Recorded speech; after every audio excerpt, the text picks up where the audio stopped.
ฟ้าลงสู่ดินเป็นว่าพระอินทร์นานลงมาปันให้นอนพัน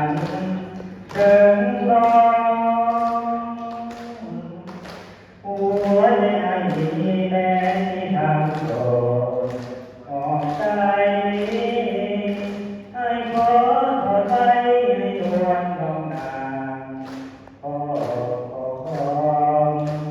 จะอยู่กับฟ้าที่แดนใจถึงจะแสนไกลอายก็จะต้องกลับมาหาน้องสักวันสายน้ำคลองไหลดังเปรียบไปก็เหมือนดังน้ำใจไหลมาขอให้น้องจงสงสารอย่าไปไหนให้ผ่านแดนสวรรค์แห่งนี้ไปไกลเพียงแต่